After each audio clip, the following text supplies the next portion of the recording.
Greetings, my name is Science-Hansten from University of Washington, and today we will discuss, is philosophy relevant to science? Now, I must admit up front that some philosophy seems pretty obscure and nonsensical. Here is an actual quote from German philosopher Hegel. Quote, self-consciousness is only insofar as it is for itself, and it is for itself only insofar as it is in itself, or what is the same, self-consciousness is only insofar as it is mediated by itself, i.e., is reflected into itself. Close quote. Now, yeah, pretty bad. Hegel scholars might make some sense of this, but for the rest of us, not so much. Now you see why Schopenhauer was so fed up with Hegel. But many philosophers actually were among the most lucid and eloquent writers of their time. Plato and Aristotle were great writers. John Locke and David Hume wrote very clearly. Bertrand Russell was a wonderful and witty writer. He also won the Nobel Prize in Literature. Friedrich Nietzsche and Arthur Schopenhauer were some of the best German writers ever. René Descartes wrote clearly. Blaise Pascal was positively eloquent. People remarked at the time what a beautiful writer he was. So not all philosophers write like Hegel, thank goodness. But nonetheless, regardless of how well they write, many otherwise smart people think philosophy has no practical value whatsoever. Some eminent scientists think philosophy is useless. Richard Feynman, who won the Nobel Prize in Physics, said, philosophy of science is about as useful to scientists as ornithology is to birds. He's being funny, of course, but the irony is that he's also committing a category error with this statement, which is a philosophical concept, a philosophical fallacy. Another Nobel Prize winning physicist feels the same way. Steven Weinberg was opposed to philosophy and even wrote a book chapter with the title Against Philosophy. Physicist Stephen Hawking said, why are we here? Where do we come from? Traditionally, these questions were for philosophy, but philosophy is dead. Now, it seems as though many of the scientists who disparage philosophy are physicists, but some other physicists strongly agree. We'll hear from Albert Einstein and Corelli, Carlo Corelli, Rovelli. I put the wrong name in there. It's Rovelli. We'll hear from them in a minute. And many biological scientists also see the value of philosophy of science. So these naysayers are countered by some other people as well. Bertrand Russell, who was one of the more important philosophers of the 20th century, said, he acknowledged this problem. He said, many men under the influence of science or practical affairs are inclined to doubt whether philosophy is anything better than innocent but useless trifling, hair-splitting distinctions and controversies on matters concerning which knowledge is impossible. So I think he pretty much identifies the prevailing view still today for a lot of people. Now, he was a hard-nosed logician, mathematician, philosopher. He wasn't one that stared into sunsets and wondered about things. And there are plenty of philosophers that agree that, there are plenty of scientists that agree that philosophy is both practical and useful, and we will discuss that. So here's Carlo Rovelli, whose name I screwed up earlier. He's an Italian theoretical physicist, and he disagrees. When Hawking and Weinberg do their great physics, they are scientists, and he respects them highly as scientists. When they write that philosophy is useless for science, they are not attempting to resolve a physics problem. The arrogantly pragmatic and anti-philosophical attitude of Hawking and Weinberg, in fact, has its origins in philosophy. And he goes on to say, philosophical thought opens windows. This is a great quote. Philosophical thought opens windows, frees us from prejudices, reveals incongruities and leaps of logic, suggests new methodologic approaches, and in general opens the minds of scientists to new possibilities. It has done so in the past, and it continues to do so. So here's a well-respected theoretical physicist who presents an alternative view. And I think that captures it beautifully, that quote. Now, Rovelli does display a certain degree of tonsorial neglect, but he's a very smart guy. Um, John Searle and he's still alive. I checked recently, and he's still kicking. Is a philosopher, so naturally he likes philosophy. And he says the price of having contempt for philosophy is that you make philosophical mistakes. And we will discuss many such mistakes in this class, mistakes that health professionals and pharmacists can make. Okay, another very smart guy, brilliant guy actually, is Israeli history professor Yuval Noah Harari. He was asked what skills will be needed going forward in the 21st century, and he repeatedly stressed, that philosophy is important, and saying it will become much more important over time. For example, he points out you need philosophers to help design a self-driving car, on how it reacts in an emergency, and probably to solve many other ethical and moral problems generated by technology. Now, his books have sold something like 50 million copies. I have some of them. Basically, there are many ways that philosophy can actually make you better at what you do, and Yuval talks about this, both in your occupation as a citizen and in your personal life. Now, the book I mentioned I'm right in the middle of reading, actually. His most recent book, Yuval Noah Harari's most recent book, is Nexus. And the subtitle is A Brief History of Information Networks from the Stone Age to AI. And I'm enjoying this book very much. And speaking of AI, he does talk about how much more important philosophy will be as AI develops.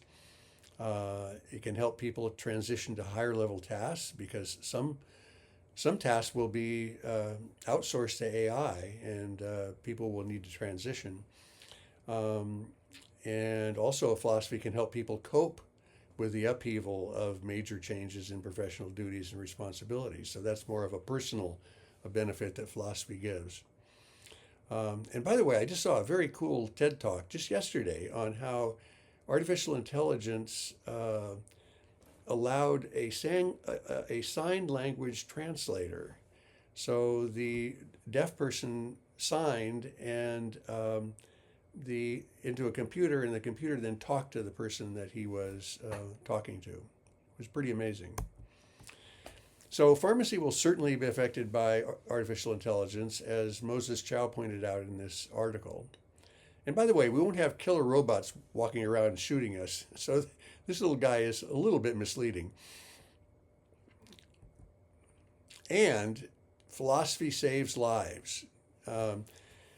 Humanities student Jason Durfus was at Florida State University during a school shooting. When he got home, he didn't even feel this, but when he got home, he found out that a book on medieval philosophy in his backpack had stopped a bullet meant for him. So I rest my case. Philosophy saves lives. Okay, I'm using a category error here too. So I'm guilty as well. In this class, however, I will argue that philosophy can also save lives through the more rational use of medications, and especially the proper handling of drug-drug interactions. Okay, this is a little palate cleanser. This is Mount Constance on the Olympic Peninsula west of Seattle. We lived near there, very close to this mountain, and we could see it on some days, but not all, given the weather. Now, science is wonderful, and I've spent my life studying the science of drug-drug interactions. I love science from the time I was 4 or 5 years old. But science doesn't answer every question by itself. So here are some that science alone cannot answer. What do we actually mean when we say something is a scientific fact? Is anything unknowable in science? And by the way, some of these things we will talk about in later lectures. Can one experience anything in a truly objective manner? Can we trust our senses to give an accurate view of the world? And we will talk about that, going way back to Epicurus and Lucretius, Greek and Roman philosophers from over 2,000 years ago. Also, how can we differentiate science from non-science? a philosopher known as Karl Popper will help us there. Is reality just molecules in motion, or is there a deeper reality? Can reality in the world be described using language? This is a huge problem, and something that people normally don't think much about. They just assume, of course, that we can describe things using language, but it's very problematic. Friedrich Nietzsche talked about this, as did a number of other philosophers. How does science deal with ambiguity and uncertainty? And in a couple of weeks, you're going to be delving into that in a fair amount of detail. Is it possible to be completely rational without emotions interfering, even if you're not Spock on Star Trek? Is logic the key to clear thinking? Excuse me. Does knowing a lot of scientific facts lead to an understanding of science? Many people actually believe that this is true. That all they have to do is learn a bunch of facts about science, and then they'll understand science. It's not true. Spoiler alert. Could climate scientists be wrong? Another spoiler alert, very, very unlikely. It's not zero, possibility of zero, but it's very close. Do science and religion conflict? As we mentioned in the first lecture, religion and politics are off limits for this class because they're not the topic of the class. But whether they conflict or not, some people say yes, but a majority of scientists actually don't feel that there is a conflict. Is it possible for humans to ever achieve truth with a capital T? Ever. And we'll talk about that again in upcoming lectures. Do humans have free will? I have a whole separate video on this that you're going to be looking at. That question has been around again for 2,000 years, and we're still arguing about it. It's a very interesting question because it definitely involves both philosophy and science, and the wedding of the two of them. Is there a transcendental realm? This is similar to a previous question I asked.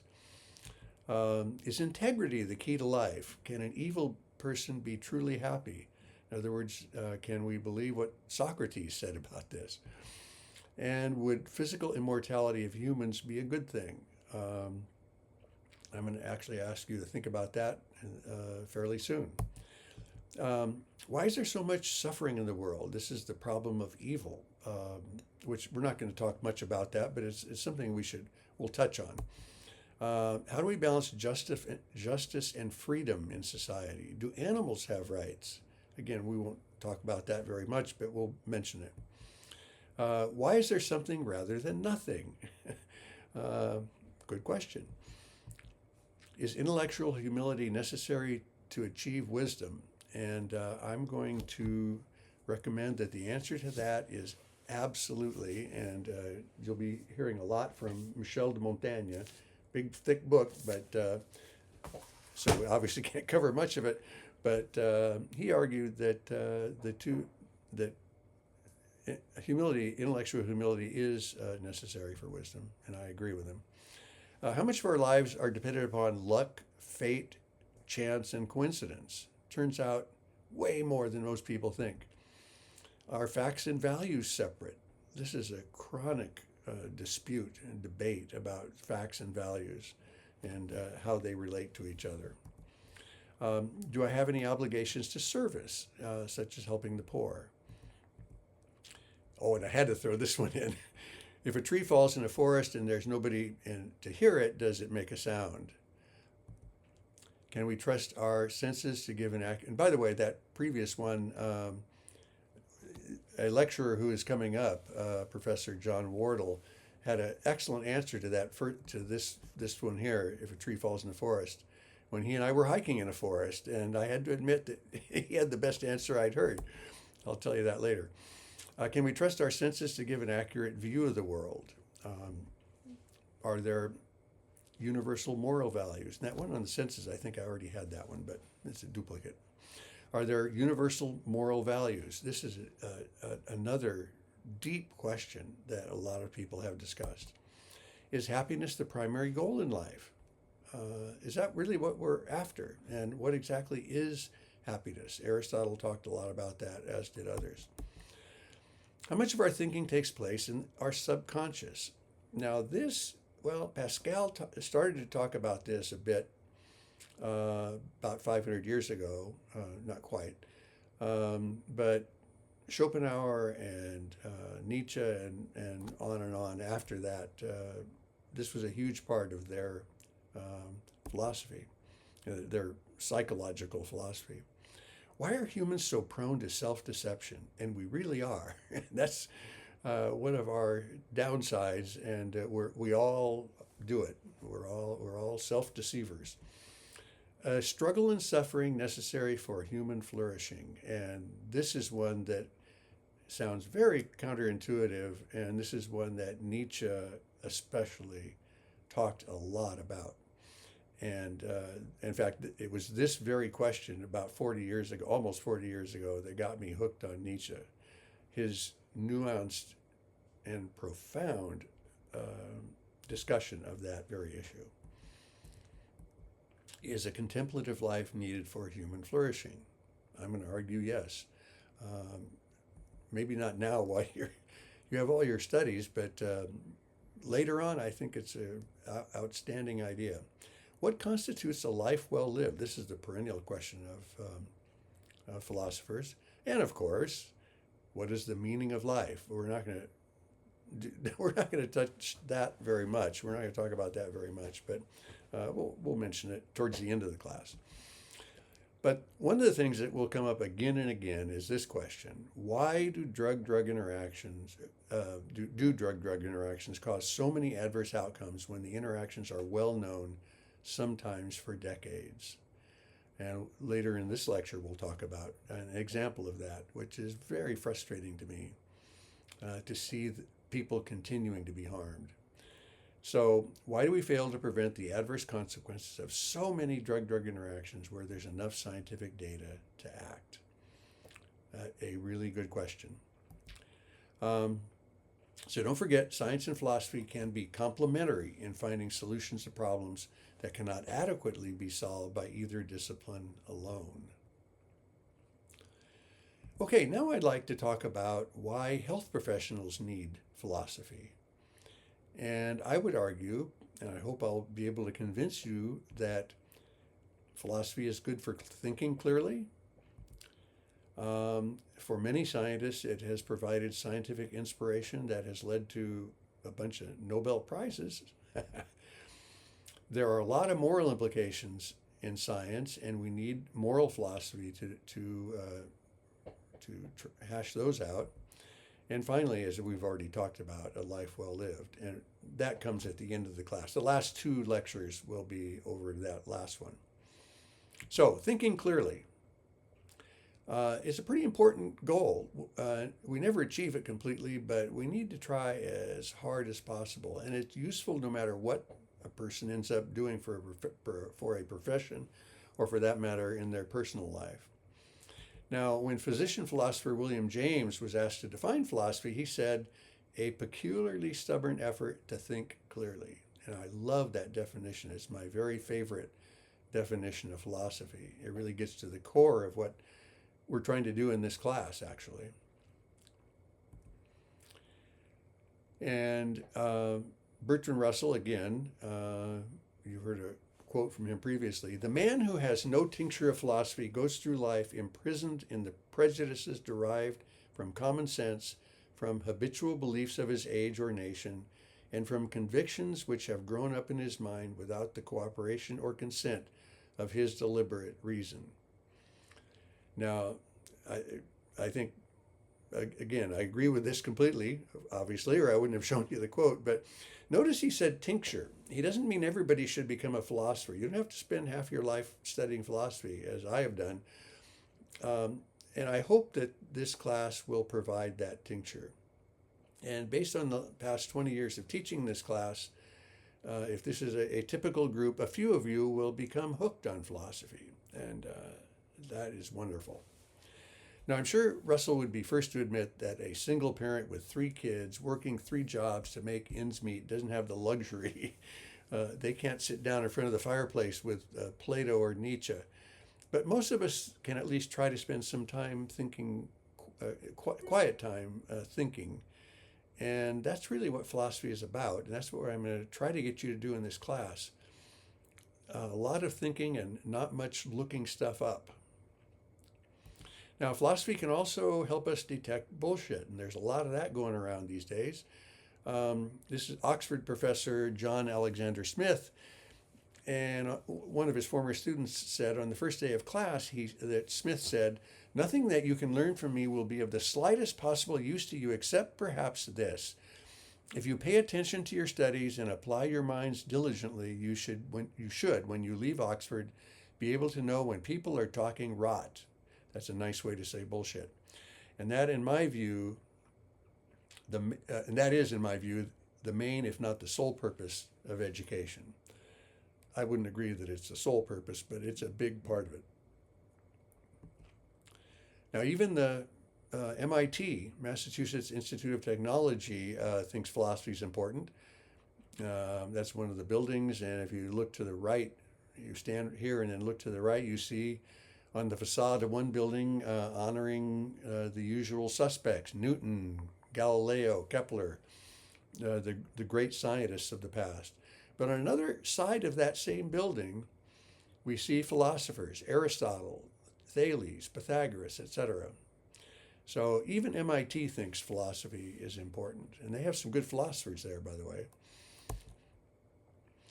The second reason to study philosophy is for scientific inspiration. I mentioned that earlier. For some scientists, philosophy has been a central reason for their success. That may sound strange to you, but it's true. And philosophy has played a role in some major scientific advances. Okay, do you recognize this? What is this? This came out before you were born, probably, this photo in Life magazine before you were born, or yeah, probably. Anybody want to guess what it is? Well, this is Einstein's desk on the day he died. They left it as it was for a while. And so people complain that you have a messy desk. Tell them it's the price of genius. See if that gets you off the hook. But notice this philosophy journal right at the end of my finger there. Einstein was very interested in philosophy, and there's a reason for that he was continuing to read philosophy right up until the day he died. Here's a letter he wrote very early in his career, right after his major discoveries, to a colleague, Moritz Schlick. And he said, "It's very well possible that without these philosophical studies of David Hume and Ernst Mach, I would not have arrived at the solution." And he was referring to relativity theory here. Now, Hume's ideas were highly original, and they encouraged Einstein to break out of the old paradigms. Now, Professor John Wardle, who's a participant in this class, if you see this, notice that I used a more dignified photo of Einstein. I used one with him sticking his tongue out, and John pointed out that wasn't terribly dignified, and he's right. So, no Hume, no Einstein? Well, in Einstein's autobiography, he said, all attempts, this is way late in his career, all attempts to clarify this paradox satisfactorily of special relativity were condemned to failure as long as the axiom of the absolute character of time or of simultaneity was rooted unrecognized in the unconscious.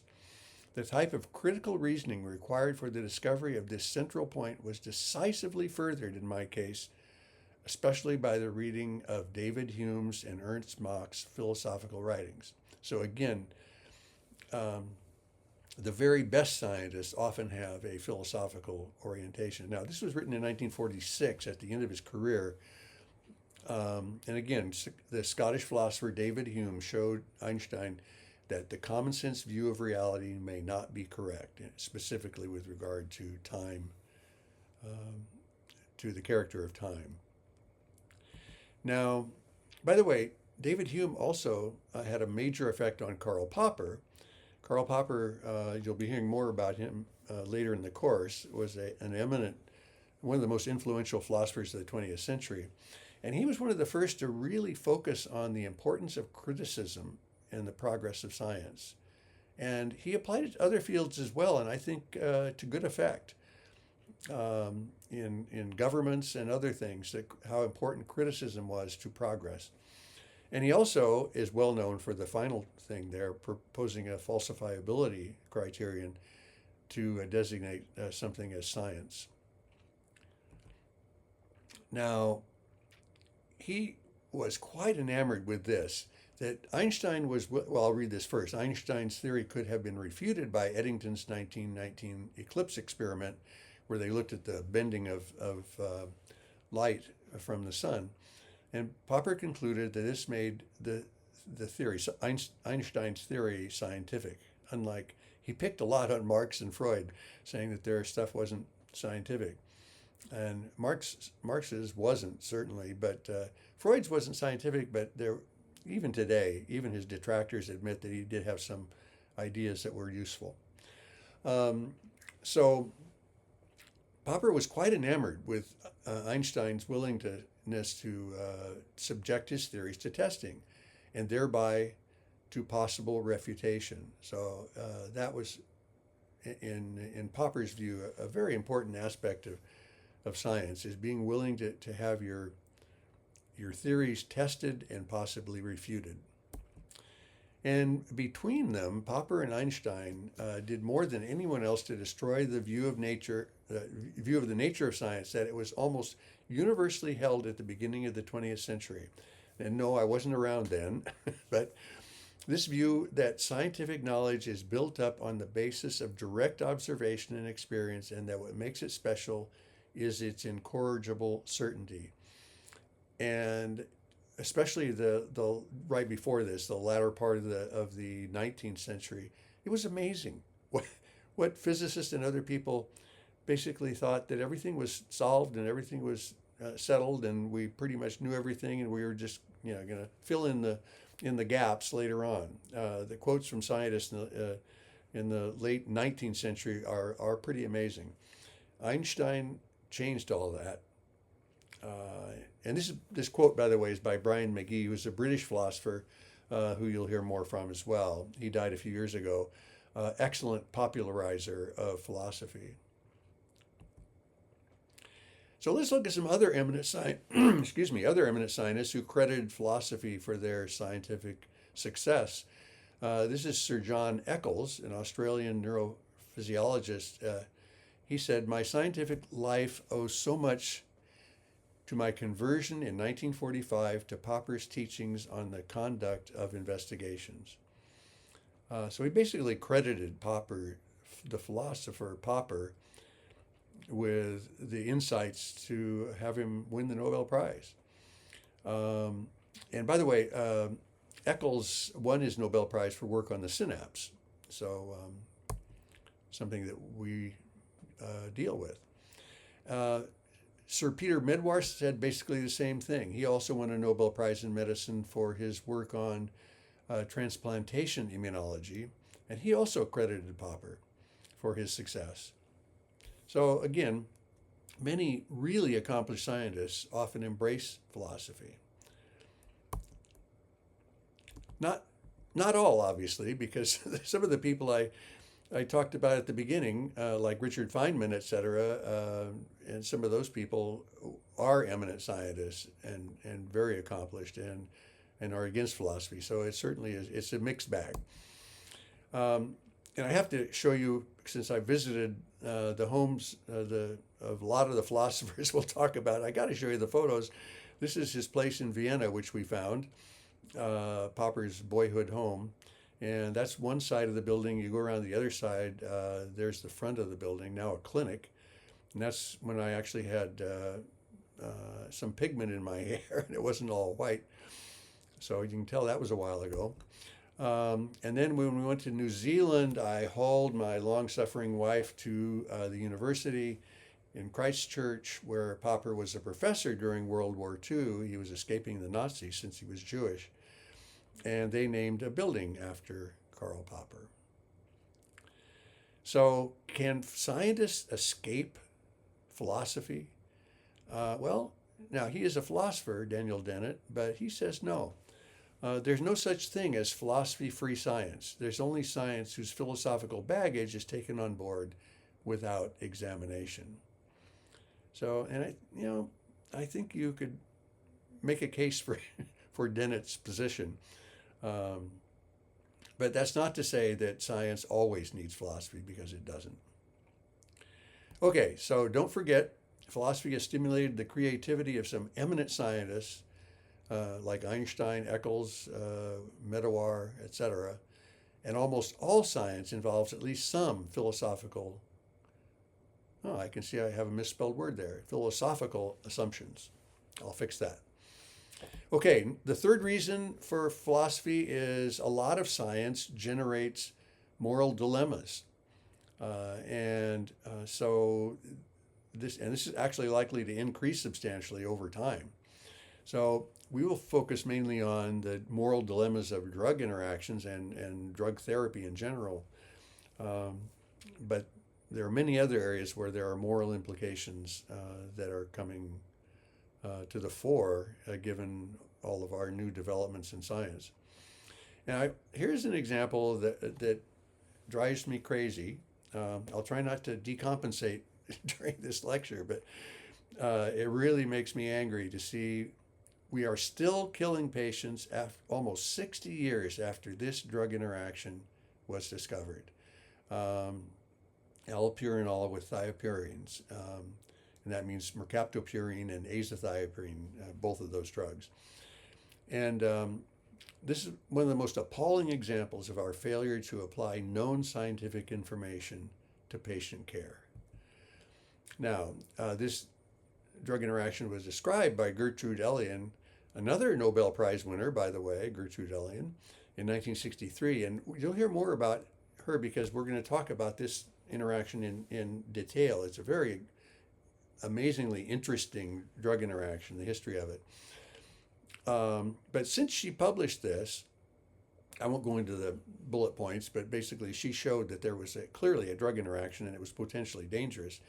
But since she published this in 1963, dozens of reports of severe and fatal reactions have appeared in the literature when allopurinol was given along with either mercaptopurine or azathioprine, either one of those drugs.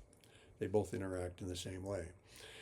So, I'll tell you the history of how this was a big deal back in the early 70s, and then people forgot about it, and then people started dying from it again, and it was just a mess. And I'm tasking you, all of you, with coming up with a solution to this problem. So here's just one case, and the cases continue. I have cases from a year or so ago. This is a news item from Canada. Newspaper. You don't like to see this in the newspaper. The headline said, "Pharmacist failure to check drug risks leads to horrible death." And the subtitle was, "BC Woman's Demise Exposes Dangers of Alert Fatigue Among Pharmacists." Now, this fatal drug interaction, the patient is on the left, the person who died, and this is obviously before she developed the problem, and her son on the right. So this 76-year-old woman was getting mercaptopurine for colitis, and then she was started on allopurinol. And by the way, as we will talk about later, I don't have time now, but this can be a very rational combination. It's not contraindicated. It just has to be used correctly. So it's one of those drug interactions that can kill you under some circumstances and be actually therapeutic under others. And we know the difference. We know how to use it safely. So 6 weeks later, she developed a foot blister and went to the hospital, and thank goodness, although it didn't help her, the physicians at the hospital immediately saw what was going on. They saw the drug interaction, and they started supportive therapy, but it was too late by that time. She developed a severe infection, respiratory failure, and she died. And before she died, she knew that a drug interaction error had killed her. That error made by the physician and pharmacist was causing her death. And her son said she was very frustrated and angry about this. Now, the physician who ordered both drugs, I need to point out, and should have known about this, if you're going to be putting people on mercaptopurine, you should know about this interaction. And he apparently didn't. But the physician who ordered both drugs threw the pharmacist under the bus, and he said this tragedy was caused by alert fatigue by the pharmacist, and we need a better flagging system, completely absolving himself of any responsibility for having ordered the two drugs. And then he went on to say, I definitely pay more attention to this now, and I tell my friends, great. The pharmacist was suspended for 30 days by the College of Pharmacists, British Columbia. Excuse me. And the DDI, the drug interaction database used by the pharmacy, rated this drug interaction as a class 2, which put it in the mid-range of severity. There was no mention of sanctions against the physician. He was equally culpable, but perhaps he was sanctioned by his medical licensing board as well. I don't know. So this, in my view, is a moral issue. More science will not solve this problem, and moral issues are philosophical issues. As I mentioned before, this is not an irrational combination if it's handled correctly. So, established scientific data is not enough to prevent disasters, and we need something more than science to stop this drug interaction from killing people. And as I said, I'm going to ask you to come up with a way to solve this problem. And finally, the fourth reason why philosophy for health professionals is a life well lived. And this is, again, what we will talk about the last 2 weeks of the class. And here's Seneca. You'll be looking at a YouTube on Seneca. Seneca, I put his whole name there, but he's like Beyonce or Einstein. He only needs one name. Philosophy made living worthwhile for Seneca. He said, "Who can doubt, my dear Lucilius?" These are letters from a Stoic, which is a great book, by the way, where he always addresses it to Lucilius. "Who can doubt, my dear Lucilius, that life is the gift of immortal gods, but that living well is the gift of philosophy?" And a lot of people, a lot of Stoics, especially back in his day, felt that way. And here's Michel de Montaigne. When Nietzsche was asked about Montaigne, he said that such a man wrote has truly augmented the joy of living on this earth. And I wholeheartedly concur with Nietzsche. Nietzsche's my first love, but Montaigne is amazing. And I've already shown you his book. It's like 1,100 pages or something, and I've gone through it 2 or 3 times, and I have little notes to indicate where the important stuff is. And you'll be hearing more about Michel de Montaigne later on in the course. And there are people like Robert Solomon. I've read this book. I have it on my shelf behind me here, and it's an excellent book. And he does focus on the joy of philosophy, and I can attest to this. Intellectual joy, I think that's the only word to describe it. And Professor Solomon, by the way, who is a professor at the University of Texas in Austin, he's the one that got me hooked on Nietzsche almost 40 years ago. Okay, then is philosophy useful in everyday life? Yeah, I think it is. In the last 2 weeks, we will focus on the 8 philosophical ideas you cannot live without. So that you have that to look forward to, I hope. So don't forget, philosophy can help with thinking clearly, scientific inspiration, moral decisions of science, and a life well lived. And here are one of my, a group of UW professors went on a kayaking, used to go on a kayaking trip every December 31st. And this is one near Port Townsend that was magical. We had a couple of years later, had one with howling winds and rain, and we still went out. It shows that professors might be smart, some of them, but they sometimes don't have good common sense. Okay. Thank you very much.